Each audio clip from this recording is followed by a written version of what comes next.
summit so far. This is surviving the liquidity squeeze, how are small MFIs navigating the pandemic.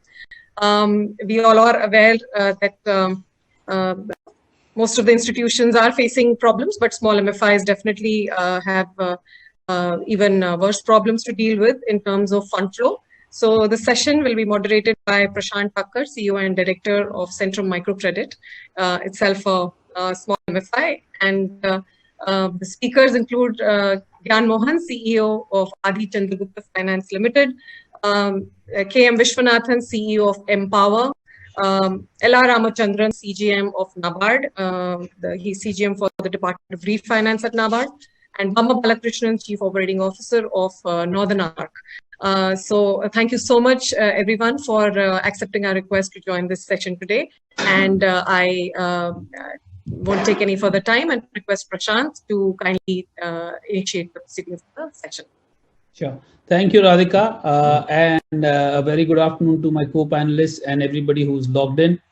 I think this is a very, very topical session as well, apart from the fact that it is of particular importance to all of us on this panel. Let me set the context before we sort of get into discussing the challenges that small and medium MFIs have had over the last year or so. And also going forward. I think the COVID crisis is like no other. It has hit us, it has taken us by surprise. And I think the impact on the clients that we serve, the low-income households, both in rural and urban India, has been particularly acute. The lockdown or the series of lockdowns that followed and the government response in terms of curtailing the crisis has actually further aggravated the situation, where we all remember the horrific scenes of labor migration across the country. We have seen even those who have not migrated, where livelihoods have suddenly evaporated. A lot of people have had to depend on the government and the DBT system for running lives. And in turn, I think the institutions that support this income segment, the clients in this income segment, have also been naturally impacted. Now, in response to this, and after the first couple of months, there's been a slew of measures that the government came up with. First, of course, and foremost, which really sort of helped stabilize the entire financial system, not just for small and medium MFIs, but across the country and across all asset classes, was the introduction of the moratorium and how it played out, giving it for first 3 months and then another 3 months, actually effectively for 5 months, but yes, from a validity for 6 months perspective. I think there the underlying clients that we serve got some respite in terms of helping them conserve the cash flow more from a perspective of managing their lives. So that is something that has gone down well. I think the other policy responses to support the institutions across the BFSI segment. And I think I will not dwell too much on it because a lot of them are technical, but just to sort of bring it on the table so that when we discuss, we can refer to these as necessary. There was a TLTRO 1 for 1 lakh crores for NBFCs and corporates for up to 3 years. And there was TLTRO 2 for another 25,000 crores, which included a specific cutout of 10% for MFIs and another 15% for NBFCs below 500 crores. Then there was a special liquidity facility where our DFIs, which was 25,000 for NABARD, 15 for SIDBI, and 10,000 for NHB. This also allowed them for up to 18 months of investment in again, all of the sectors that we mentioned, MFIs, RRBs, cooperative banks, HFCs. Then there was PCG2 in May, which allowed for investments in bonds, CPs, market instruments primarily, and pooled assets.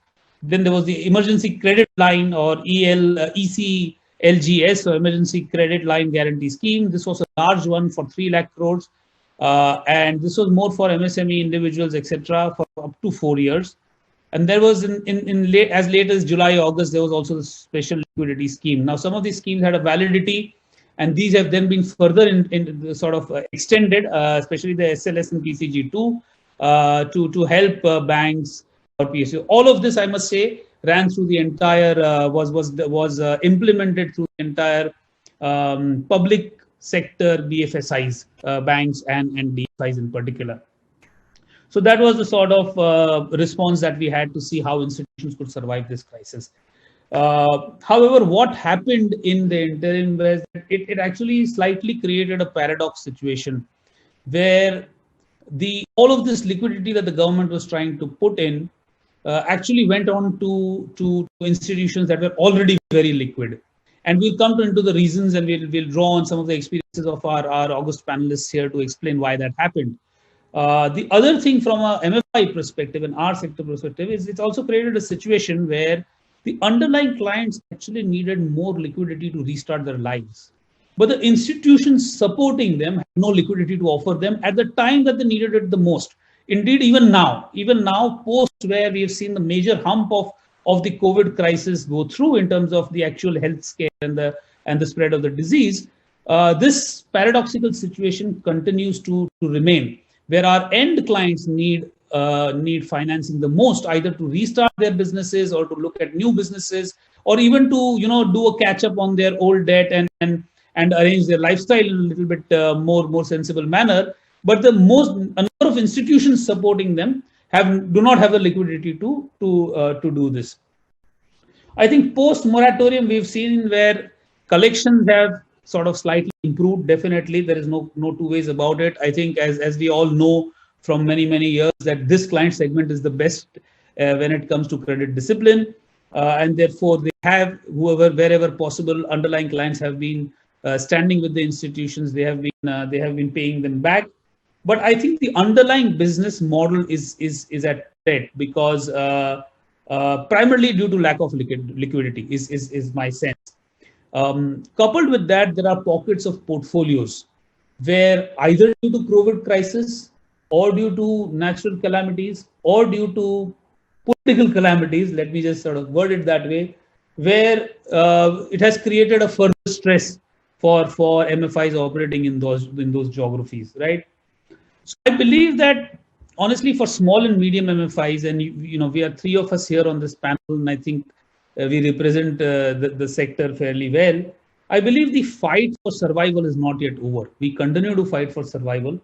I also believe that the liquidity squeeze in the market is still not over, and if anything, I believe that post August, there are other things that are beginning to unfold in terms of availability of liquidity, etc. Because till the time there was moratorium, there was some support on the liquidity base in a company. Now we are being hammered from both sides, where while collections have come in, lenders continue to ask for repayments. We have a moral and a financial obligation to our clients to support their livelihoods, and we are just not able to raise more money to route it to the field. I think to discuss all of these issues, I'm going to call on my panelists here to say how we navigate the situation. But as a note and a request to my co-panelists, I think while we can all ponder and debate and make good points on how the crisis have gone, I would also urge them to say how we can manage the situation from here on. And to that extent, a more future-looking or a solution-oriented discussion would be of use both to all of us as well as the participants that are watching us today. So let me sort of take a step back here. And what I would like to sort of do is, if I can request each of the panelists to take 2 or 3 minutes to set up the context of the last 9 months from the angle of the institutions that they represent as MFIs or as intermediaries, funding agencies, capital market participants, as well as DFIs. That would be used. I would like you to cover to say that what has been your and your institution's experience over the last 9 months, and how do you think things are looking at the moment? And I would request Gyanji, if you can, to go first, followed by KV, and then Mr. Ramchandran and Bama. Usually it is ladies first, but on this one, I would like you to take a more overarching view and at last, if you don't mind. Yeah, Gyanji, over to you, sir. Yeah, thank you, Prashant. Thank you for setting the context very correctly. See, one thing I think it would be cliche to say that money is the raw material for this business in which we are in. And Unfortunately, NBFC MFIs are not allowed to take deposits, as all of us know. So the only source of the liquidity what they have is funding from either NBFCs or from the banks or other DFIs if they are willing to give it. Now the problem which has come currently, the current crisis was that we had no choice because our clients were having income crisis. There were crisis of their existence to give the moratorium.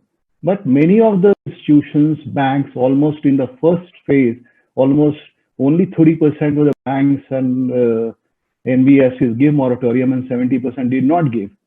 And that had created a lot of liquidity crisis, which has come. And that is one of the pain points which all of us had. Prashant has laid out very, very validly all the schemes which has come in, which has government has put in. And unfortunately, it has so happened that all these schemes were designed to have kind of a credit risk, kind of like you have a minimum criteria on the, like in case of NABARD, the minimum criteria of the portfolio you were having. In case of others, there were criteria of credit rating and all those things, which unfortunately smaller MFIs, if you think that in smaller MFIs will get investment grade, but because of their size, there are very few of them which can get it, and it is very difficult to get investment grade. Naturally, most of the smaller MFIs were out of this, and it did not happen. We did try. Like I am part of the MFIN board, as also I chair the small and medium MFI task force, which Prashant is also a member.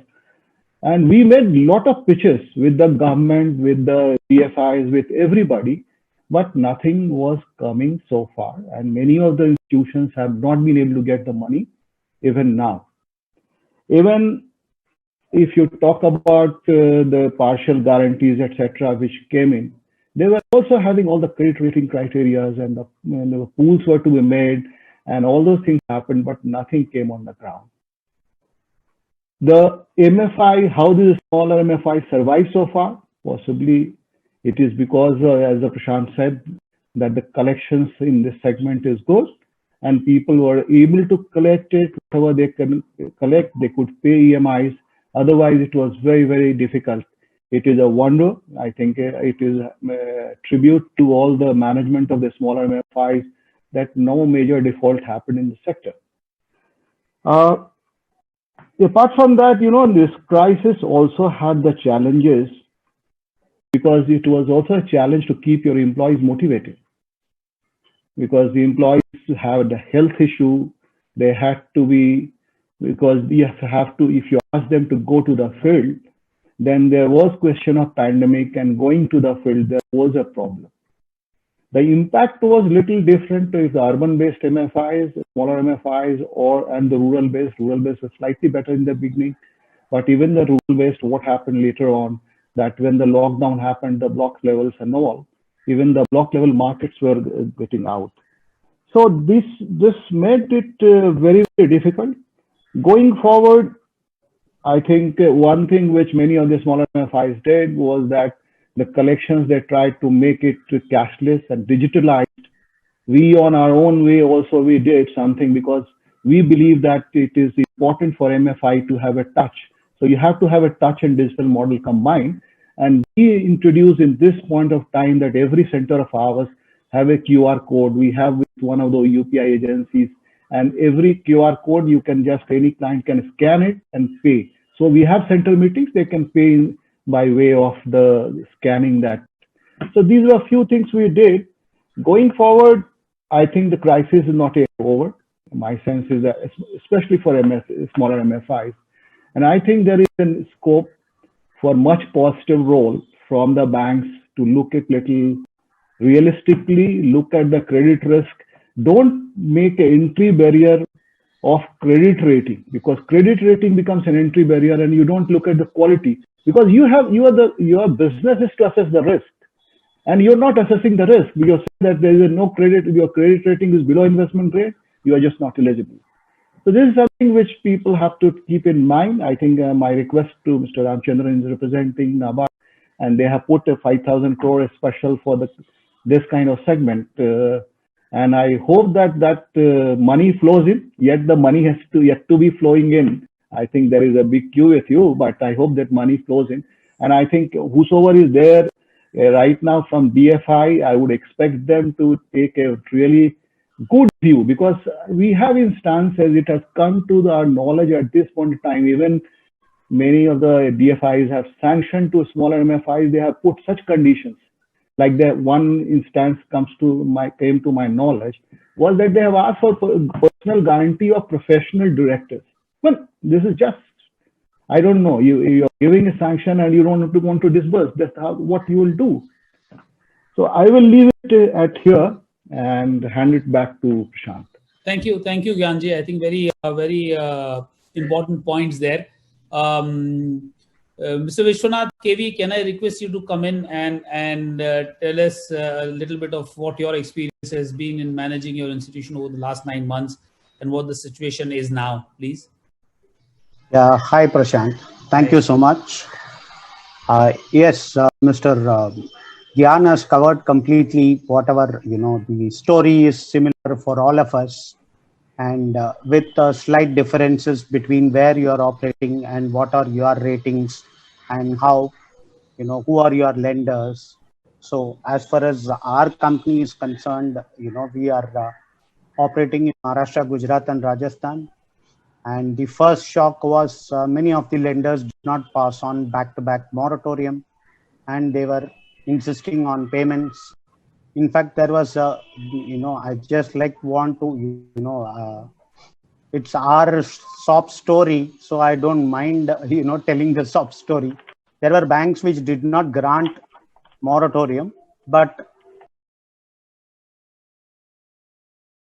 them, they went and debited the collection account without even informing us.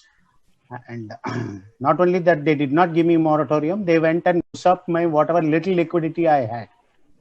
And it made us extremely difficult for us to pay salaries. So you have to keep the flock together. You have to keep motivating the boys. Our business is extremely retail, and staff is extremely important to be taken care. And that was the second shock we got was, all the TLTROs and the NABARDs and the SIDBIs, never flowed down, and it never reached the small MFIs. In fact, we got a sanction from SIDBI, sorry to take the name, but unfortunately, whatever happened in the market, some small MFI went and did something wrong in Orissa. So they backed out, and with a sanction letter, I never got any money from SIDBI. And another DFI institution is insisting that 4 years profitability is a must, and that the losses are due to demon. However, you are being penalized for loss during demon. These are the kind of practical issues which are facing us, and with why we survived and how we survived is only God only knows.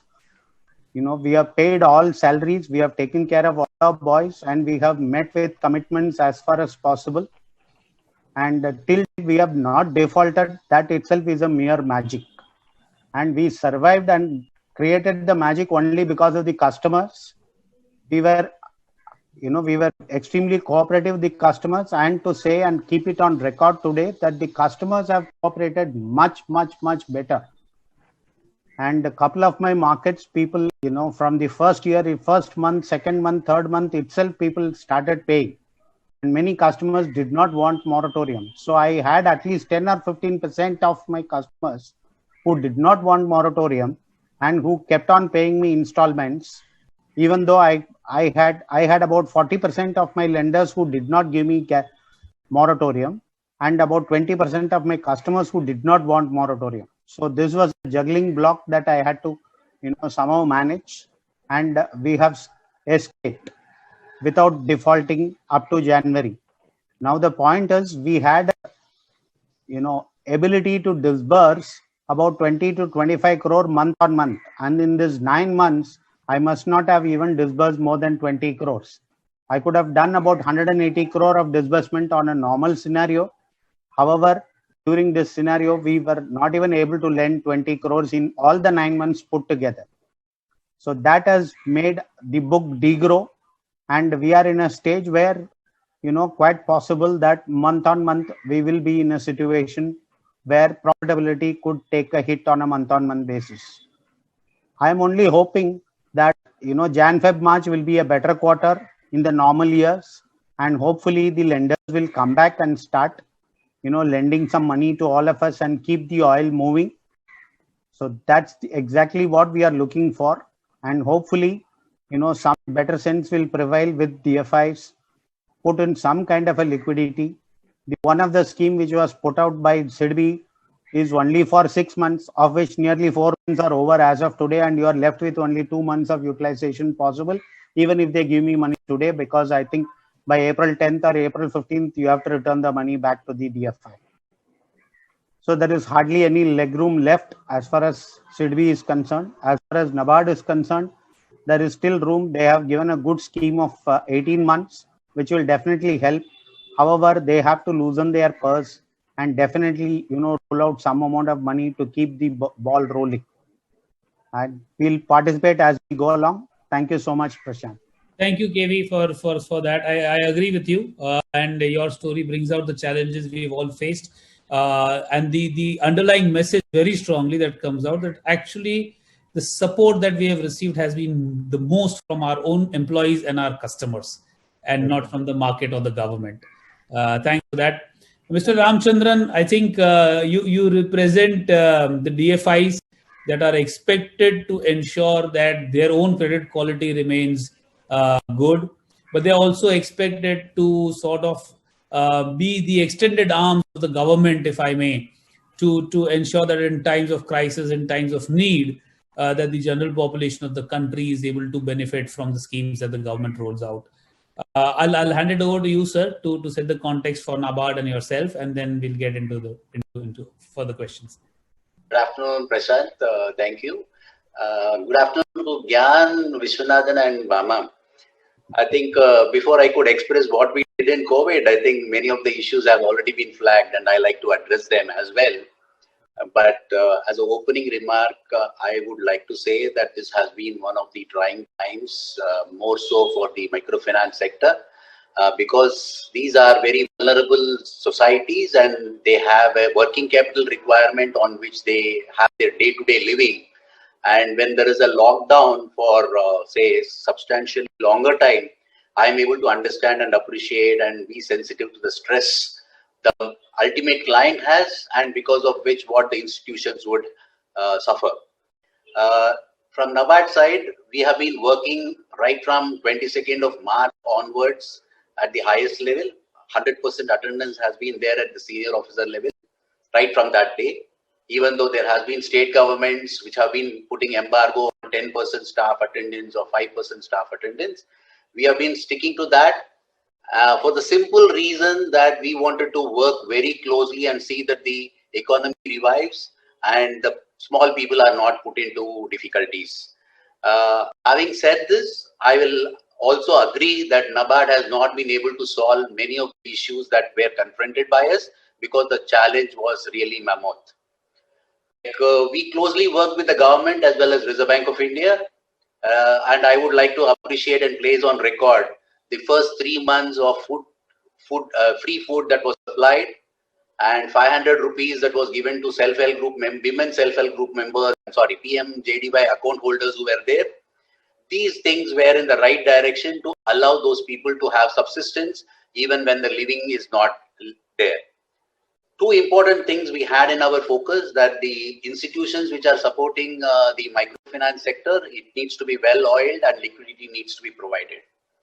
And when the Atmanirbhar Bharat scheme was announced, we participated proactively and said that we are willing to provide the special liquidity facility to weaker institutions, including NBFCs. Initially, we thought our guidelines, we will be working within our guidelines of approved institutions. That is the first investment grade, first 2 investment grades that were there. And even the finance minister announced 30,000 as our special liquidity facility, but Reserve Bank of India gave us 25,000. and of which 2,000 we earmarked exclusively for NBFC, MFIs and NBFCs. And even though many people have said that the money has not flown, I like to assure the house here and inform the house that within the first 1 month itself, NABARD was the only organization which has fully dispersed the 25,000 crores of special liquidity facility that was allotted, and 17 of our eligible NBFC MFIs. I still say that eligible NBFC MFIs, because of the investment grade of 1 and 2 that were there, where the AUM has to be more than 500 crores. This was the criteria that we had benefited. 17 of them had benefited, and we had given away 2,000 crores to these NBFC MFIs.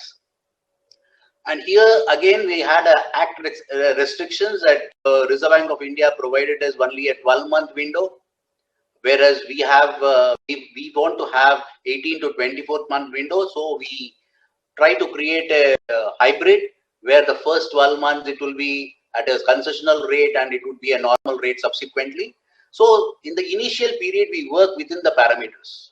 But when we saw that there has been a stress in the system and all banking institutions have been supporting only the cream of the NBFC, MFIs and NBFC, I like to really thank Bama and her team. They said we should roll out something like a partial guarantee scheme, whereby we will be able to go for smaller NBFCs and give support to the bankers and lending institutions so that they will start focusing on smaller institutions. So we work parallelly with that partial guarantee scheme, and as you all know, an institution like NABARD needs to go through the process of board clearances and then preparing guidelines. So it took time for us to get it convinced and roll out that partial credit guarantee scheme. But I think Bama, while speaking, she will say how bankers are shy even for lending it to smaller NBFCs, even if NABARD is 25% partial credit guarantee. So even though we sign an MOU, we try to work some of the institutions because it's a pilot one, and still it has not taken off. I agree with that. But parallelly, we had a 5,000 crore earmarked, and we really talked to Reserve Bank of India. We said additional special liquidity is required, and we like to focus on smaller NBFCs. So the AUM size was brought down less than 500, and we went to the board, got those clearances, and I agree with Gyan that we said personal guarantee, corporate guarantee are all required, but wherever they are not possible, we said it could be substituted with cash collaterals. We participated very actively with MFIN and Sadhan to get the list of all good NBFCs, MFIs who are working and who are in need of credit. We associated with our subsidiaries. We pushed our subsidiaries to fund smaller NBFC, MFIs, which are there. And we started providing refinance to our subsidiaries in a very liberal manner because it is one of the direct lending routes that NABARD is having. And through our refinance route, we really modified our guidelines for additional special liquidity facility, and this came in the month of August, and December the procedures were rolled out, and we, as Vishwanathan said, we provided a window of 18 months for this additional special liquidity facility that are there. And today I can tell you there are about 740 crores of sanctions that we have made, and 650 crores have already been released to 9 of the MFIs as additional special liquidity. There are some institutions where we have provided maybe max of 100 crores, but there are very small institutions which have been provided 50 crores, 25 crores. There are even 1 crore. NABARD does not shy away from lending under special liquidity facility to smaller institutions at this stage. Because there are two important things, even if you are a bigger institutions in COVID times. One is your capital, the second is liquidity. But many of the banks are sitting on high liquidity and they are not loosening their purse. I fully agree. But NABARD has enhanced the budget for NBFCs, NBFC MFIs this year, and we have reduced our share from the banking sector, just realizing that my microfinance sector and my poor people down the line are the persons who need to revitalize their micro enterprises and stand on their own legs. But at the same time, I'm very happy in the last 2 quarters. First 2 quarters have been totally crippled, but the third quarter, my poor people have been able to pay back many of the microfinance institutions, and on time repayment had come to something like 90%, and today it has exceeded 90% of on-time repayment, and even the arrears have started coming back. And I feel there are only 4 to 5% of contamination of some of the members who are there, because they are still struggling to come up and then restart their activities. And time is very bright as far as the microfinance sector is coming, because it has come back on trails. Only thing is we require more push, and with the strong microfinance institutions, with dedication, with employees devoted for the cause, I think there won't be any problem. At the same time, I agree with Prashant. There has to be a conducive environment to see that the bankers do not shy away from lending, and microfinance institutions also do their set goals. But we have Assam, we have, there is no Sambandh at all, but we have some Sambandh here and there happening, which is really creating a lot of problems to create the right environment for the formal institutions to loosen their purse. But from our side, I'm open, I'm sensitive, and NABARD will always respond to the extent that is possible.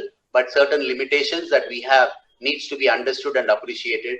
But I still feel some of the bigger NBFCs I can lend, and those people can on-lend to smaller NBFCs, because they have rich data as well as information about the smaller NBFCs which are there.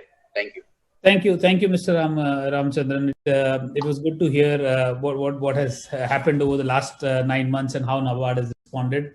Bama, over to you very quickly to sort of your perspective on how Northern Arc has responded to the crisis, but also specifically towards the needs of the small and medium MFIs who service the sector.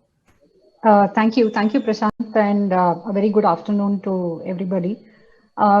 I would echo, to a large extent what some of the co-panelists said in terms of the way the sector has actually dealt with the crisis.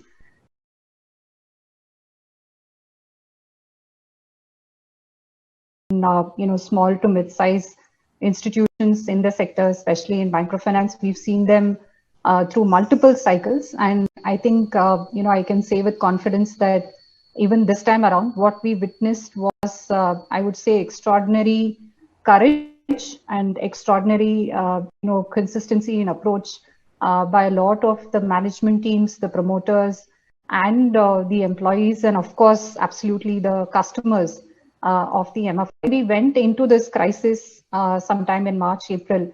I do recall the commentary being significantly about concerns broadly in the MFI sector, and particularly around small and mid-size MFIs. And in some ways, liquidity crisis is always, in some sense, self-fulfilling.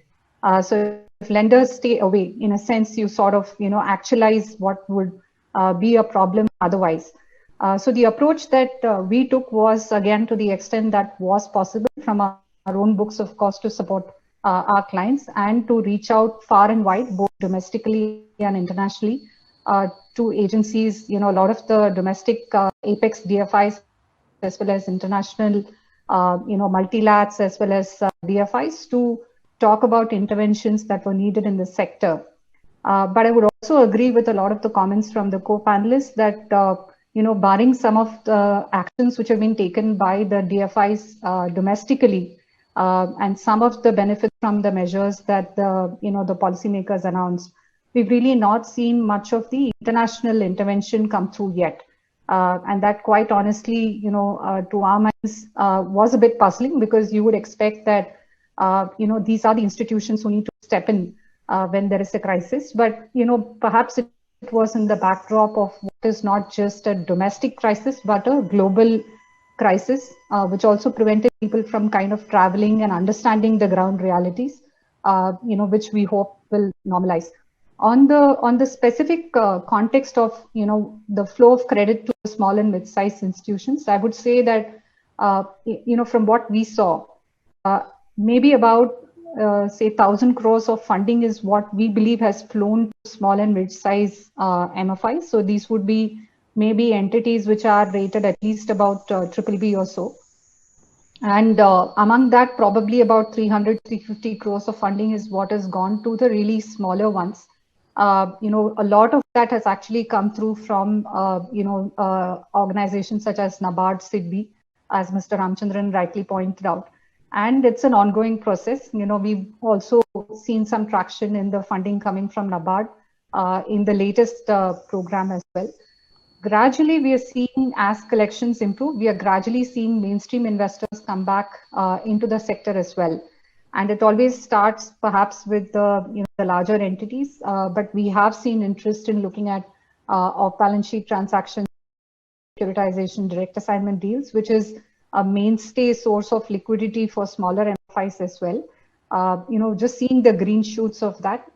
It is unfortunate that the credit event in Odisha with Sambandh did set back the investor sentiment and created a lot of concerns in the sector, and we cannot discount that at all, because going into Q3 we were actually seeing a lot of confidence come back to investors, especially as collections were improving.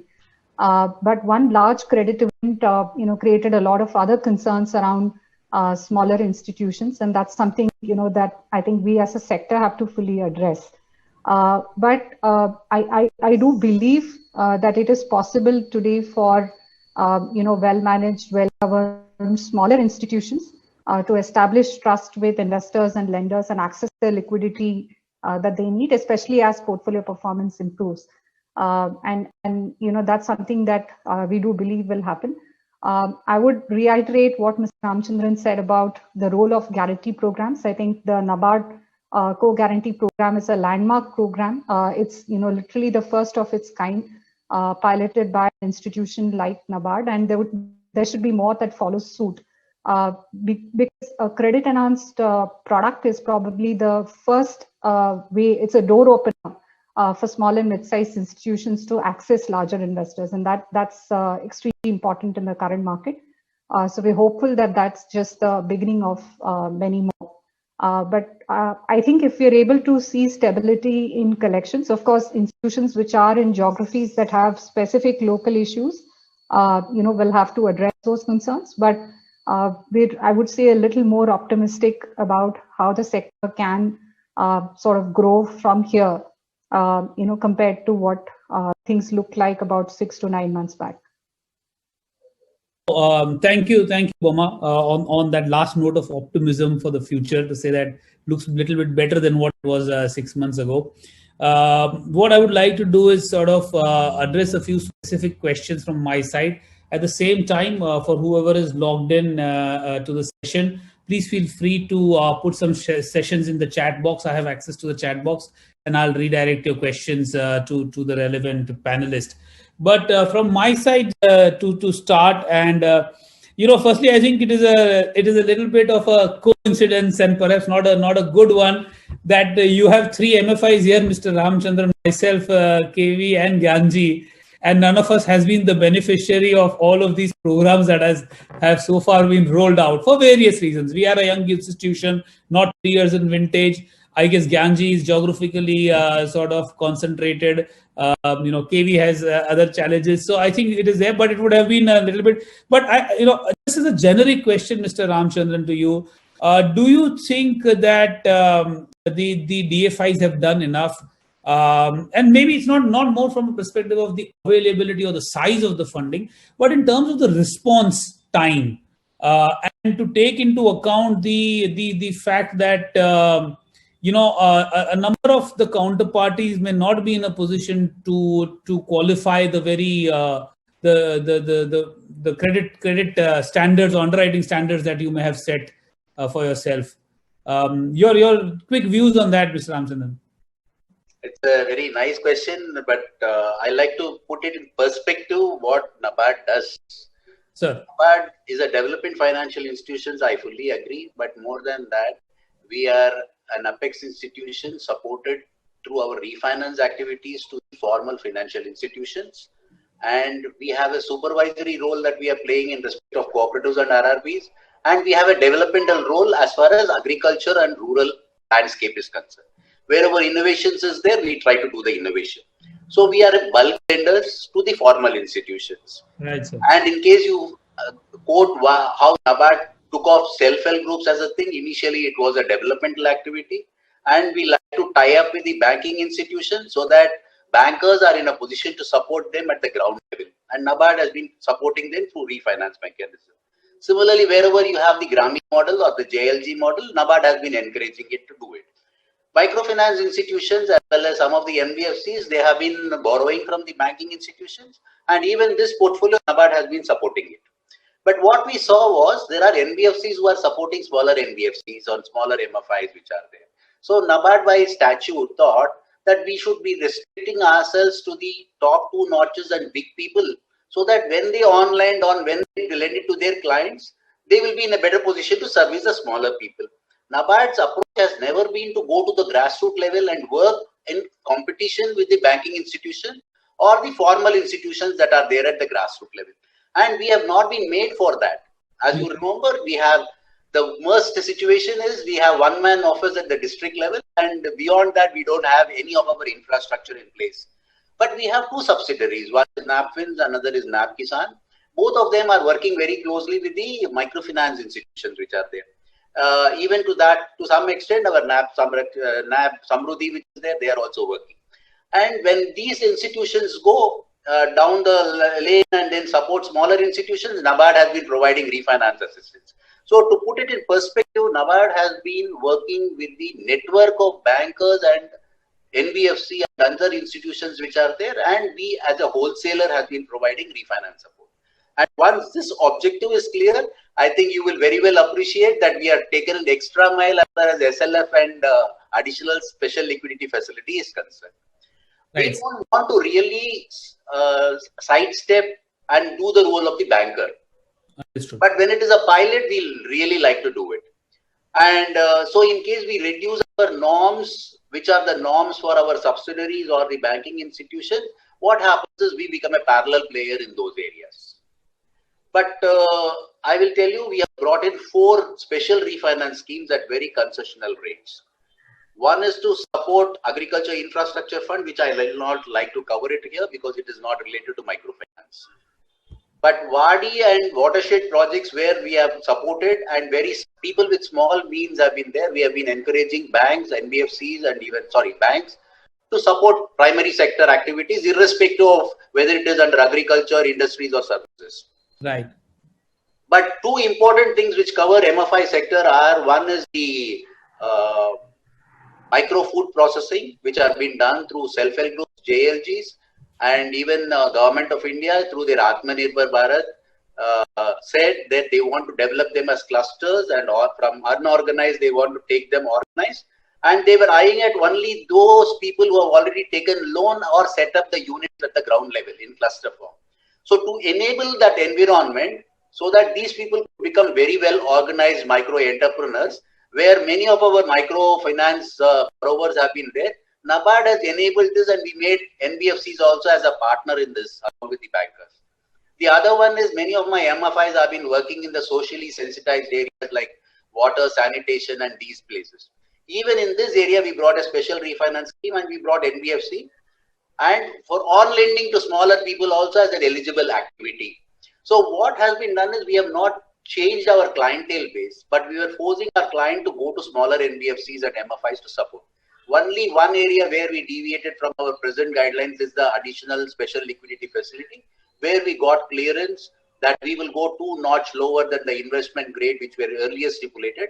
That is, we are coming down to 4 notches from top in case of NBFC MFIs as well as for NBFC. And this is a special facility of 5,000. And that's the reason we didn't reach you. I'm sorry. Right. No, fair enough. I think when you put it into perspective in terms of what NABARD's mandate is and how you've set up in terms of supporting the sector and institution, clearly the steps that you've taken in terms of the SLF or the guarantee program with Northern Arc has clearly been. I think from a recipient perspective, during a crisis, always a faster response is an expectation, and that's why that question. So thank you for that clarification, sir. Much appreciated. Coming to you, Bama. This whole issue of the entire liquidity support through the RBI and the government's various schemes. the pivot of that support has been credit ratings. What is your sense? I mean, we've seen 9 months of this flow through now. Was that the right approach? Was the ratings approach the right approach to push liquidity through the system? Could there have been an alternative or a better way to do this? Yeah. Prashant, I think there's always a sort of tug of war that you see between what is ideal versus how do you kind of make this doable or effective or pragmatic, right? So if I were to kind of step back and give a little bit of context on how the sector was raising funding even pre-COVID, predominantly the lenders to the sector, if I look at especially the small and mid-sized MFIs, were perhaps to begin with maybe larger NBFCs, and then to some extent banking system kind of stepping in. And very gradually, once they cross a certain size, they could even aspire to, go to other lenders and, meet some of the thresholds for other programs. Bank treasuries, who were supposed to be the, the vehicle for doing the PCG and TLTRO funding, I don't think they've ever looked at credits, perhaps, which are rated below AA, right? So if I were to think of it from a more systemic perspective, to say, if you're a policymaker and you're trying to figure out how to do this in a manner that kind of ensures transmission of credit, but at the same time ensures that it happens in an orderly manner, I can only say that I would sympathize with whoever thought of credit ratings as a basis, because that's pretty much the only proxy that we had. Perhaps when they looked at MFIs, maybe using the MFI grading as a way, perhaps would have been helpful, because that would have additionally helped identify institutions which are lower rated as beneficiaries. But I think what we were grappling with was fundamentally the lack of institutional capacity to actually evaluate and underwrite and lend to these institutions. And I am, for one, again, we're optimists, but I'm hopeful that some of the programs that we've done this time around and the understanding that larger institutions as well as banks have built in looking at some of these smaller NBFCs and NBFC MFIs would actually sustain. And we would see some of that kind of continuing to be sustainable sources of capital for the sector. But it's very hard to, kind of come up with significant alternatives. I would again echo what Mr. Ramachandran was saying in terms of, the funding that flowed to larger NBFCs, to the extent that that had a trickle-down impact of being lent to smaller NBFCs. I think there was some value that came out of that. So we were beneficiaries of the PCG funding to some extent, and so were many other mid-sized and large NBFCs, and some of that has gone to other smaller NBFCs in the market as well. But we're all also constrained by our own capital and how much exposure we can take.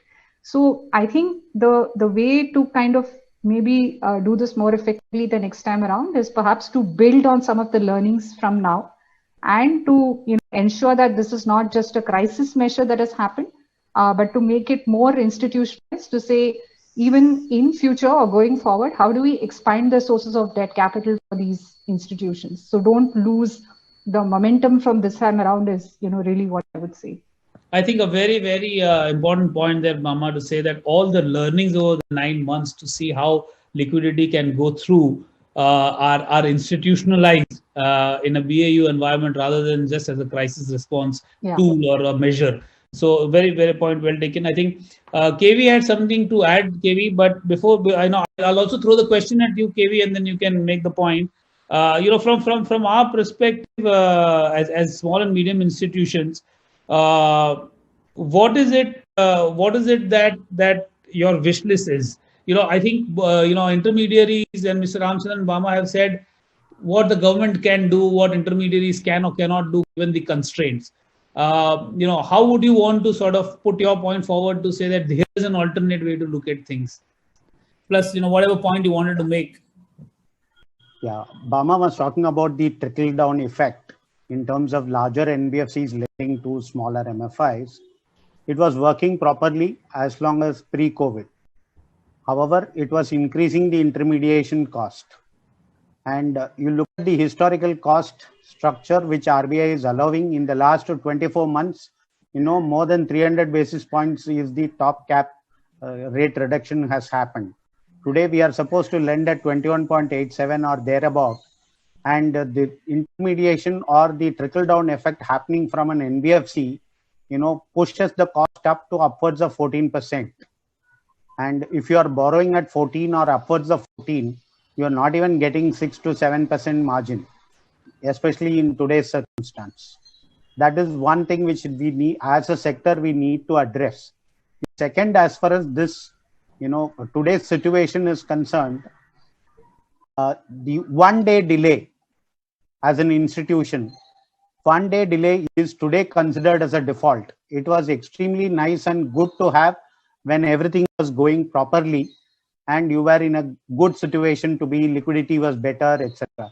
But post-COVID situations, 1 day delay itself is being still that benchmark or that kind of a parameter needs to be looked at by the rating agencies as well as by RBI to say that, when your customers are going to pay you within the month, when your customers are going to pay you with a lag of 30 or 45 days, how you as an institution can pay on dot without even a single day delay.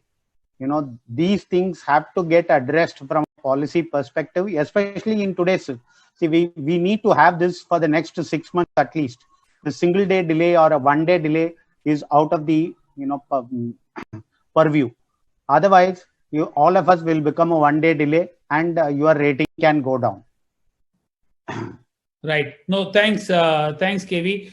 Gyanji, if I can come to you, I had a couple of specific questions. You shared the small and medium MFI task force, and I think over the last 7 or 8 months, we have tried to come up with some specific responses as an industry under the aegis of MFIN. If you could, sir, help us understand what we've been able to achieve there, and has it helped and has it been useful? Also, I think both to KV and Gyanji in a follow-up question is to say, we're talking about supporting small and medium MFI sector, but there is a base question I want to ask, and for the audience and also for the other co-panelists, why is it important to support small and medium MFIs? What is the value that we bring to the ecosystem? And I think those are the points also, if as practitioners could bring out. Yeah, over to you, Gyanji, please. Right, Prashant. In fact, if you really look at SRO, I can talk on behalf of MFIN. We have been very, very concerned, especially for a small and medium MFI, because it almost looked like an existential crisis. If I look back to April-May situation when the collections had not been possible because of lockdown, the boys couldn't go on the field, and it was a very, very difficult situation. That is the time we have reached out. And that is the time as a SRO we started reaching out Government of India. We represented to Government of India, Ministry of Finance, Ministry of, even to the extent of PMO office. We talked to RBI on many things, RBI governor. In fact, our, so to say, the raising of the voice have been a little bit effective, and you could see that when the governor came with the first address, I think on the support system, he mentioned about a specific mention of NBFC, MFIs or MFI microfinance institutions that come up.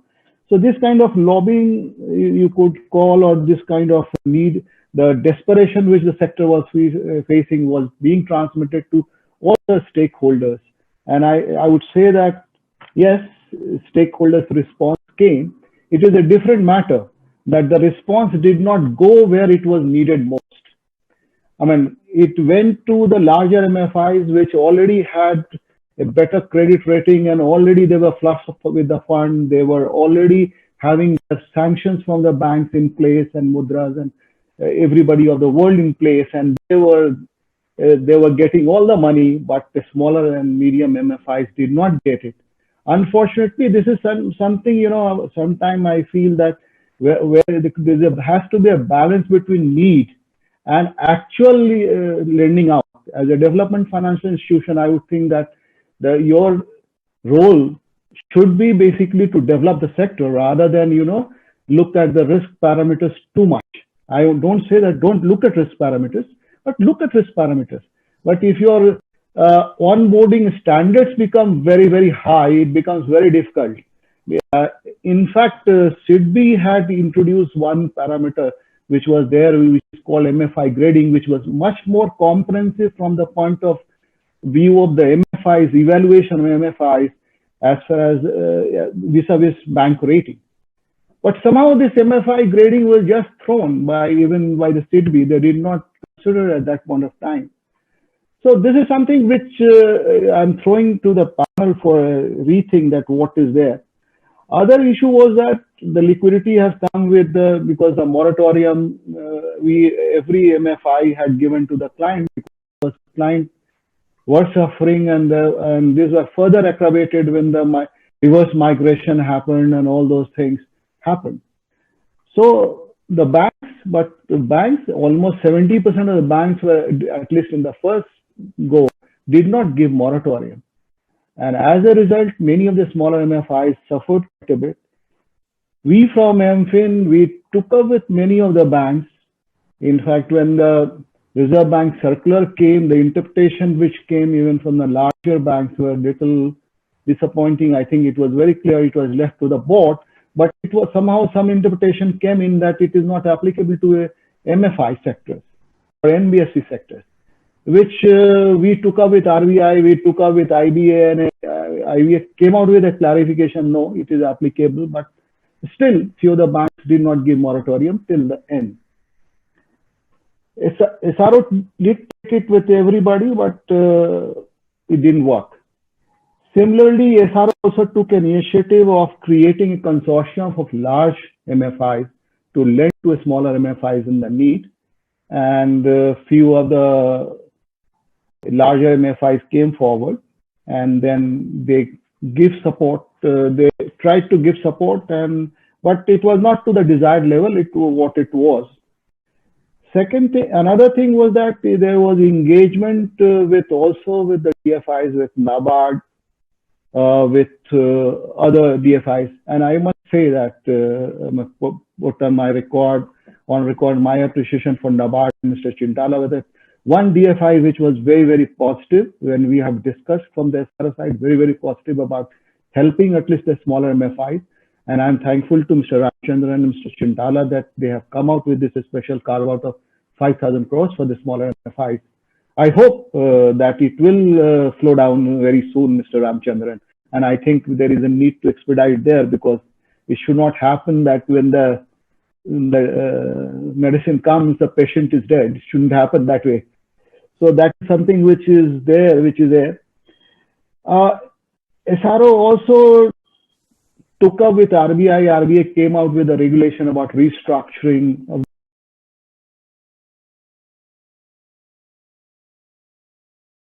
structure is applicable to MFIs or not, and it could get out some of those clarification which was there. Then one of the important aspects which we miss out is also that customer need to be educated that moratorium is not the interest waiver. It is something which you have to pay. It is only a postponement of interest. And from the SRO side, it came up that out with a series of videos in all kind of languages, regional languages, Hindi and other regional languages, so that it is very clear. And there was a series of educational videos which were displayed, and many of the MFIs, particularly in smaller NBFC MFIs who did not have the capability to really develop their own program, could play this video for education. Another thing, there was a very clear guidance given by SROs to all MFIs. There were a series of meetings where the CEOs of MFIs were created, and there was a very clear-cut guidelines given that how one has to behave in the field, so that if the client is already under stress, and if you don't follow the customer protection principles, this is going to be very, very counterproductive. And I'm very happy to tell here that all the MFIs did play out their role very, very carefully, and we could not hear any kind of a situation where the clients were really very badly affected. But so that has not stopped some of the political parties to keep bringing up issues in the public domain, no, sir? Yes, I agree. But if you're talking about Assam, like the election year, the political parties lose their sanity. So I won't go into that. But normally that is what happens. As regards, the few of the wish list which Prashant has asked, I mean, my one thing about NABARD, sometime I wonder, this co-guarantee scheme is very good, you did, but somehow the banks are not biting. I was just wondering that for a smaller MFIs, why can't you, like, whatever the premium you want to add, 4-5% premium, whatever you want to add up and lend directly to for the crisis. I know that this is not your role. I agree completely, Mr. Ramchandran. I heard you very clearly. But can you do it like if you are lending to others at a larger rate at 300, 400 basis points, which you consider is a risk premium, and do it? You put the criteria of MFI trading or any other criteria you feel that COCA and all other things which were there, which we have used, whether we can do it. My wish list, Prashant, vis-a-vis regulator would be that 2 things or 3 things I would say. First is that I remember that 2 years back about SIDBI conference, I had raised one issue was that activity-based regulation rather than entity-based regulation. Today, RBI Deputy Governor has came back on that, and that day I remember in response to my question, that time Deputy Governor said that it cannot happen because every entity has different kind of risk level. But I think the appreciation is coming now, and this is a high time that activity-based regulation do take place, and there is a level playing field. Otherwise, there would be a problem with this NBFC MFIs, and there would be existence crisis. Second is that the major challenges which is being faced by a smaller MFI today, apart from the liquidity and maybe bigger than the liquidity, is that the pricing mechanism what is there from the RBI. The RBI today says that your pricing has to be 12%. If you are a smaller, that means your book size less than 100 crores, you can have 12% plus your cost of fund, or 10% of cost of fund if you are greater than 100 crores. But this part of the regulation was the recommendation of Malegaon Committee, which is very valid, and I think which is very, very justified. There should not be a kind of a profiteering in this. But in 2014, another regulation came in, and which capped it at 2.75 times of the prime lending rate of 5 top banks, which RBI announces. Now, I would like to ask here that which is this prime lending bank which is really lending to this sector, or is it lending to a smaller MFIs in particular? Zero. Or maybe you can say if you take all, maybe 25 to 30%. But is it relevant to this formula, 2.75 times? Now, in the present pandemic, when the risk is highest, risk premium is highest, NPA risk is highest, the rate of interest which NBFC MFI can charge today is the lowest in the history of the microfinancing which has happened. I'm talking about the historical low. 21.89% is the historical low rate of interest cap which is happening. And this is the one thing which is going to kill this industry, particularly the smaller MFIs, if this is not addressed to immediately. This is something with this forum, I would request everybody to do that. Okay. And another thing I would think that, support to CRL, the Code of Responsible Lending, which industry has accepted, which IDC has accepted, needs to be put in the RBI regulation. My request would be, if they are hearing to this forum, that there is a need to, really look at it. Right, sir. Prashant, I'm sorry if I'm taking a little bit more time. I'll just quickly wrap up 2 things about my wish list from the DFI I wanted to lay down since Mr. Ramchandran is also there. My wish list from DFIs would be that there is a need for equity support scheme earlier, which NABARD had for AMFIs. I remember having a discussion with Mr. Chintala a long time, about a year back or so. And somehow this baton was passed on to SIDBI. Earlier, this was done by NABARD. This baton was passed on to SIDBI. And somehow SIDBI has passed the baton to Mudra, and this has become zero gain. No equity support is coming to the sector from any of the development financial institutions. There is a time to have a relook at it and do it very quickly. Because I feel, sometimes one of the malice of the MFI sector is that if you are not in a position to raise equity elsewhere, when you are not able to go to public, you go to maybe private equity, and private equity takes away, because there you need to generate certain set of returns, 25% plus kind of returns to get private equity, and that leads to all kind of malpractices. And the sector which is there to develop and grow the people in the bottom pyramid, that gets very, very impacted. And there is a need for equity. There is a need for equity support from development financial institutions. Right, sir. Second thing, give me one more minute. All right, sir. What I would think that,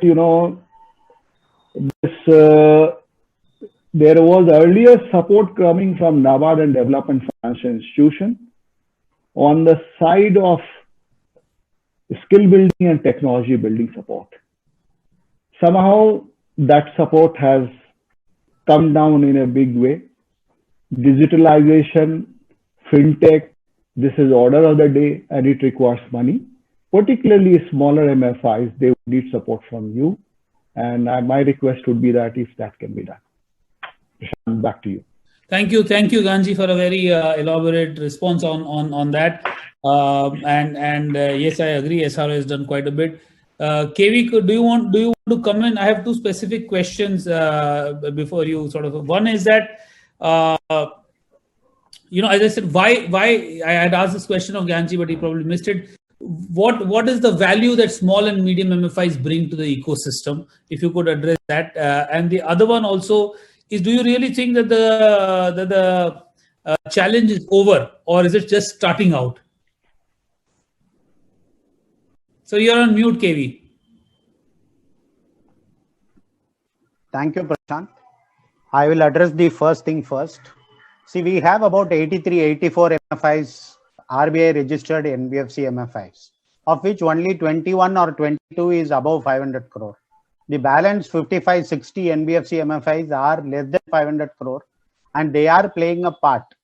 The geographies which the smaller MFIs are attracting and the kind of intermediation which the smaller MFIs are playing is definitely crucial, and it is, definitely very useful to the sector. It is not that, we are just 20% of, though we are 80% in terms of number of MFIs, but we may be only 20% in terms of overall size. However, the number of customers we are addressing, a small MFI will typically be addressing about 1 to 1.5 lakh customers, a small MFI. And you have 30 such MFIs which are doing service in this area, which means you have 30 to 35 lakh customers being addressed by these small and medium enterprises, MFIs. So these are good customers, these are good segment to be in, and I think this needs protection and this needs support. That is as far as small MFIs are concerned. As far as the issue of crisis is over or not, I think crisis is not yet over. The point is, all banks have started, as of December 31st, they have started classifying the assets. They are pushing you to have, NPA classification, etc., being done as of 31st December. Now, more and more, skeletons will come out from now onwards, either from the banking system or from the NBFC system. And that will give so much amount of discomfort to other lenders and RBI, etc. The only solution, I believe, is that the crisis is not over. You give a tolerance limit. During COVID also, it is 90 days past due, is not a tolerance. During COVID, with 9 months of moratorium or 6 months of moratorium, no economic activity happening, you should have a tolerance level at least at 180 degrees, at 180 days past due. So these are two important things which, the regulator or the apex body should look at. Otherwise, you will have a lot of skeletons coming out in Jan, Feb, March. And, this quarter will also go for a toss because the lenders will become cagey because you are, one or two defaults is happening and it will have a cyclical effect.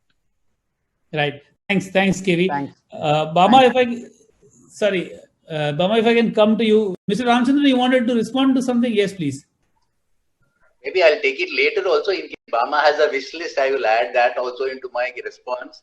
But I like the way Gyan had put up certain things. I fully appreciate and agree that the equity participation in smaller MFIs is the need of the hour, and we do not have that space being taken by the TFIs.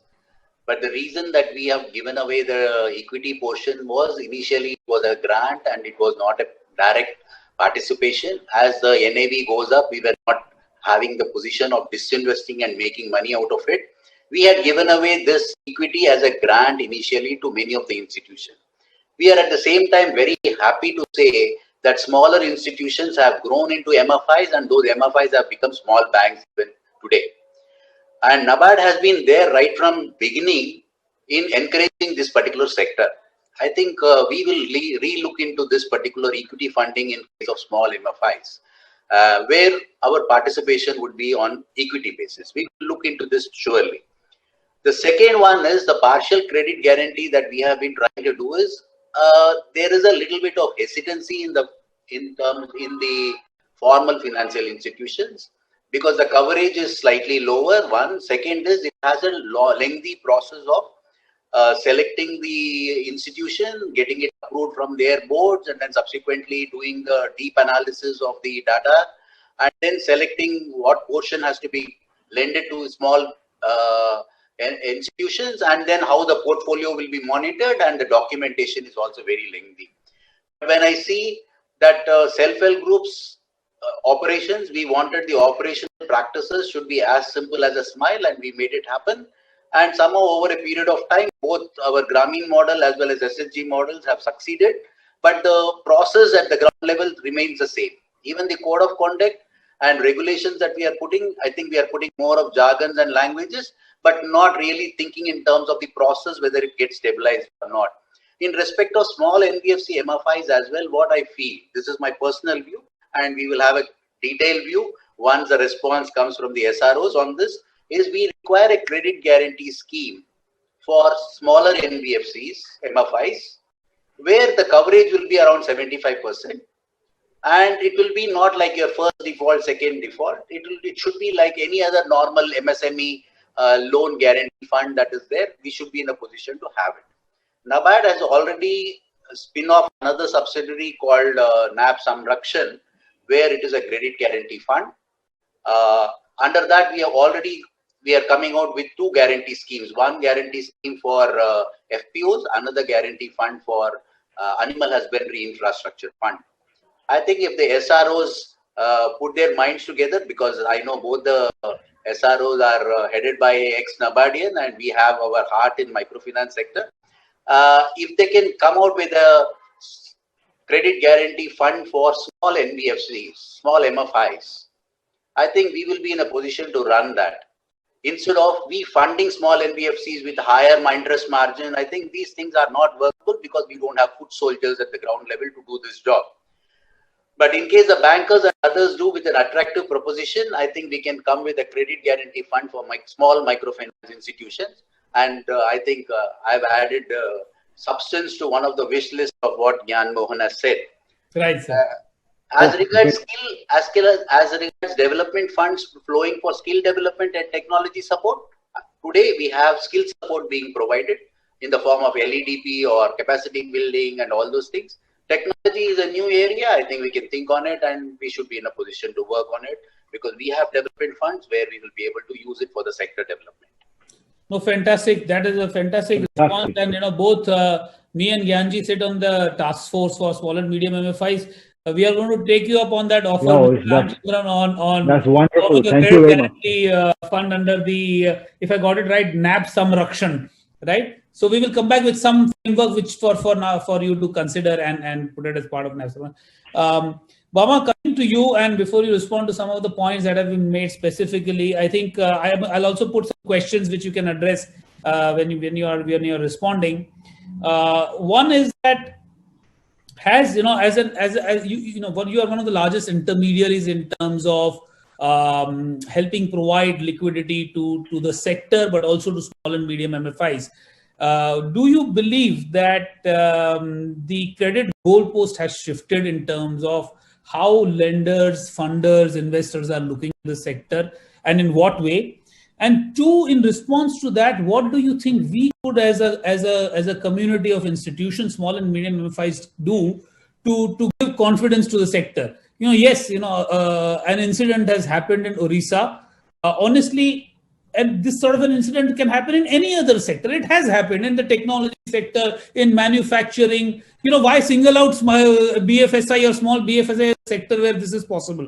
So, when you give a response, what can we do to give more confidence to the investing community that, look, let's not paint everybody because with the same paintbrush because one incident has happened?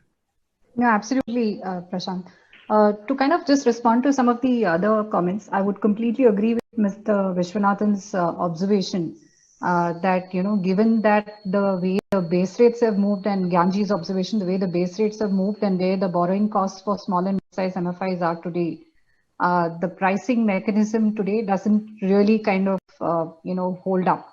And it is an issue. I think if the thought was to link it to the borrowing cost, the base rate at least is no longer a good proxy, and that definitely needs some relaxation. Structurally, I think that is a challenge. Second, I would kind of congratulate Mr. Ramchandran on his suggestion of looking at a credit guarantee fund. In fact, in preparation for the panel, the one big comment I had written down was to say that we're really not seeing guarantee providers in the sector. So, there are a lot of lenders who were in fact ready to go ahead with the transactions just before, the Sambandh issue hit the market under the partial guarantee scheme. But the search for guarantee providers was much more difficult. So we have today a few institutions who are able to do that, but releasing more capital to provide partial guarantees, I think it's a great idea, something that the sector should absolutely address. Correspondingly, I believe that building institutional capacity in investors such as banks to look at credit enhanced bonds is extremely important as well. So when the whole PCG program was launched, we went all out to a lot of the banks to say we can find guarantee providers. Will you look at credit enhanced bonds as an alternative, either on a pooled basis or an individual basis? But it was very difficult for them to consider it because the whole institutional mechanism of looking at these investments had not fallen in place. And I think that's capacity that absolutely has to be built. It will open up, deeper markets for smaller institutions to access. Responding to your question in particular, Prashant, what can we as an industry do? I think there are definitely a few things that can be done.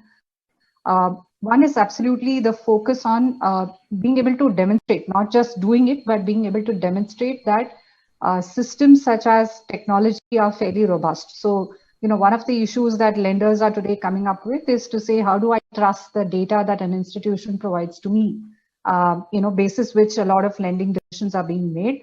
So how robust is the MIS? How strong is it? So I think there were a lot of low-cost technology solutions that came up in the sector, but looking at them from the lens of how much comfort can they provide to a lender, I think is becoming important. Second is, how do we leverage the credit bureau infrastructure to provide maybe independent verification / triangulation for an investor, right? So today, a lot of investors use this for securitization transactions. We've only now begun to see movement by investors to verify collateral pools on the bureau. But honestly, if institutions or as a sector as a whole, if we can facilitate this, I think it will enable smoother lending decisions. This is basically to say, how do I know that the portfolio actually exists? So, you're giving me a snapshot of what your bureau reporting looks like. So we're able to, establish that, yes, the borrowers are genuine, the portfolio is genuine. I think that's another important thing that can be done. Thirdly, I think demonstrating, very strong internal controls. So very often institutions defer investments into internal controls to a later size. So it's driven by profitability concerns. It could be driven by other considerations, including compliance costs within quote. But I think the ability to demonstrate strong internal audit, strong statutory audit processes, the board processes, I think a lot of that will give lenders significant comfort as well. I think these are a few things. I think lastly, of course, I would expect to see lenders do more field verification, but frankly, we all know that's not really very scalable. So how do we leverage technology? How do we leverage, I would say, industry infrastructure? We've had a lot of progress which has been made in the credit bureaus that hold a lot of industry data today. Frankly, I think the sector's grown much stronger there. How do we leverage that to cross this challenge? I think could be an interesting way to think about the solution here. Thanks, Bama. I think we had a couple. Yes, Mr. Ramchandran, please, sir. I like to add only one point to what Bama has said. The data pool that we have in very different pockets are all perfect, but there is not much of a responsibility on the statutory auditors or the rating institutions which are there. And I feel that they need to be made more responsible for anything that happens right here. And because this is one sector which emerged from the social sector, I think if we can introduce a social audit format, cross-checking the same institution by the people themselves, I think it will add more credence to the database. I think SRO has done a great job as far as the bringing in code of conduct and ethical practices. I think we can introduce something like a social audit or peer audit by institution, which will add a lot of credence, and we can have 100% verification of certain pockets over a period of time. It will be, we will be able to cover 100% of the area, which will really add value, because I feel my poor are very, very honest and have high integrity. Similarly, my MFI sector people who are there, except for one or two black sheeps here and there, many of them are working with a very sensitized as well as for a noble cause. I think we cannot, with a single brush, say that everyone is like the way it has been with the Orissa counterpart. I think we need to bring in some transparent systems, and triangulations need to be done on the databases. Just collecting the data and analyzing the data and then going deep dive into the data is not going to help us if the veracity of the data is not verified and checked. And we need to introduce some methods and systems by that. I think this will go a long way in strengthening the confidence level of formal institutions. Right. Right. Thank you, sir. Thank you, Ramchandran. We are almost at the end of our time, and I would like to basically take 5-7 minutes to try and bring a conclusion to the discussions here today. I think clearly, as KV has said, and as Gyanji has also sort of mentioned, the small and medium MFIs bring a large value to the sector in terms of A, the number of customers they service, 2, the depth of outreach they have in their specific local geographies, the knowledge they have of their customers. As Mr. Ramchandran pointed out, a lot of us have a large social motive at heart to develop the geographies that we operate in. And I think, as with every sector today, the government keeps harping that SMEs, MSMEs have to be supported. Within the BFSI sector also, SMEs, MSMEs have to be supported, right? So I think this is a situation where you cannot have a sector where only large giants play a role. That will inadvertently lead to unintended consequences, monopolistic practices, price rigging, etc. So every sector, and including the MFI, must have a range of institutions: small, dedicated, medium-sized, large, listed, part of other listed institutions, and all of it. So we need to have that diversity, and therefore it's important to support the small and medium MFIs in the sector. I think the other thing that has clearly come out is that the learnings over the last 9 months and the response time and the schemes has proved that both the government, the regulator, our DFIs, and also intermediaries have the capacity to respond in a systematic, programmatic manner. I think we have to take these learnings and implement them as we move to normalcy. This should not be a situation where we've responded because a crisis was there, but this should be a BAU as well. And some of the wish lists that we have as a sector, whether it is the fact that the pricing mechanism in the sector doesn't work, we are in a situation where we are being squeezed from three sides. One is that, as KV mentioned, the intermediation cost is pushing up our cost of funds. The lending cap has meant that there is not much we can do there, and therefore there is leading to a huge margin squeeze, leading to the question of sustainability in the future. The other thing that sort of came out is that while the future seems to be more steady as we go on from here, issues when they crop up like Sambandh will have to be addressed. The sector has to be in a situation, has to build itself to a situation where it gives comfort to the lenders. And here 3-4 points came out. A, that there has to be a higher dependence on systems and technology, where lenders, investors are able to trust the outcome from that. We have to leverage public information, whether it is through CVs or the other initiatives that the government has taken through Samiti, etc., to be able to provide that support. As institutions, we have to build in more transparency, governance, bring in things like social sector audits, etc., to give more comfort. Build and strengthen our internal control systems as well, and leverage technology for audit and field visits as well. So that was the other thing that came out. Bama made a very relevant point that if the sector has to innovate and grow, especially from a funding perspective, there is institutional capacity building needed even at the lender's end. Specifically, the public sector, etc., where one could do, and I don't know if an institutionalized approach, Bama, can be done to figure out, everything requires some money to do it, but maybe trying up with a few universities, etc., to see if we can build that, especially the Institute of Banking and all of that. So that's something that we can leave on the table to see. Clearly, Mr. Gyan Mohan very explicitly laid out the wish list that he wanted from our stakeholders. Activity-based regulation is one. Pricing mechanism, I'll not dwell on that any further. The code of responsible lending, again, is to ensure that it's a level playing field across this thing. Equity support from DFIs, Mr. Ramchandra, you've responded, and it would be helpful to see if we can fast forward this discussion with the relevant stakeholders in the government and the regulators. And the skill-stroke technology-based grant support that was earlier available, and maybe we need to revive the form of that. How we can make the credit guarantee scheme, the PCG scheme, more effective and easier to use, and that sees a higher offtake from the lenders is something maybe Bama, you could give some feedback to see how we can design these a little bit better.